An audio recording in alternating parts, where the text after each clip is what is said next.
Good morning, precious.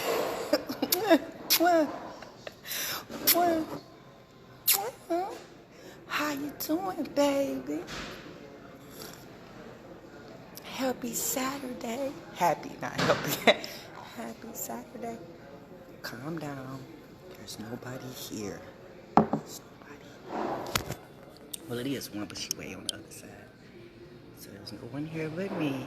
So calm down. So how you doing? Hey, Kenneth. Thank you so much, Kenneth, for all the love and support that you give us, sister. I just got to say that live on air so they know. Kenneth Powell is the name. Yes. So, guys,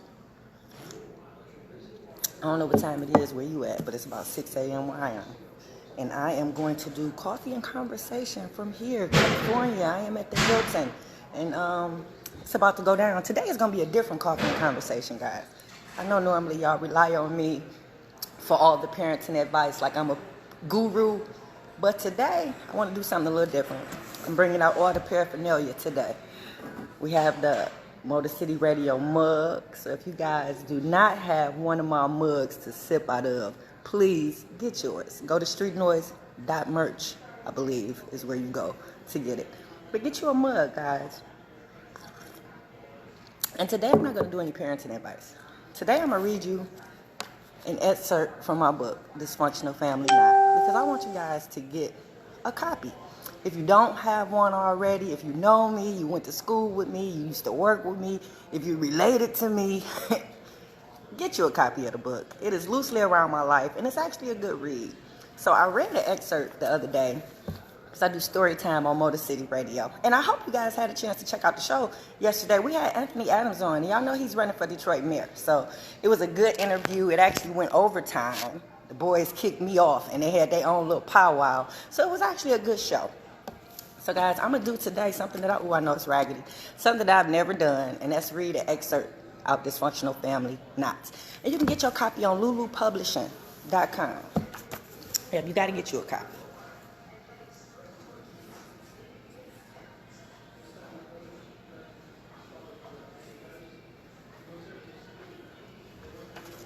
Okay, guys, you ready? Let's go. This is a spoiler alert. I'm letting you know that now. I'm going to read from the end of the book. I don't even know where to begin. Okay, it's going to be a long one. You ready? Let's go. When Nana got home, it didn't take long for her to start back drinking and smoking that shit. I realized then that it didn't matter how much you cared about somebody and tried to help them. If they weren't prepared to help themselves, you can forget it. A few months after her stay in the hospital, I came home, and before I could walk in the door, Trayvon was yelling that Victor had just taken Nana to the hospital. So I jumped back in my car and headed to Samaritan. The only information I managed to get from Trayvon was that Victor had found her unconscious on the kitchen floor and had carried her to his car and found her unconscious on the kitchen floor and had carried her to the car. The closer I got to the hospital, the more afraid I became. If he carried her, it must have been something serious. When I got to the hospital, Victor was waiting in the lobby. I asked him what happened, and he said he didn't know. That when he walked in the kitchen, she was passed out on the kitchen floor with a bottle of beer in her hand. He said that he tried to wake her up, but she wouldn't respond. After about 45 minutes of waiting, the doctor came out asking for family. He said they had revived her 3 times, but she'd gone into a diabetic coma. Me and Victor had looked at each other because we didn't even know she was diabetic. He then said that we can go in and see her. I turned to Victor and gave him a hug, then went in first. As I walked towards the room, I didn't know what to expect. When I walked in, she was just laying there, motionless. Her body connected to a machine with IVs, tubes, and catheters running to and from. I walked over to the bed, took her by the hand, and whispered her name. I asked if she could hear me, but she didn't respond. She just laid there. At that point, the tears started flowing. I tried to hold them back because I had always prided myself on being the strong one in the family. I was always the supportive one. But this time, I need someone that was going to help me and lift me up. I stayed a few more minutes, wiped my face, and went out so Victor can come in.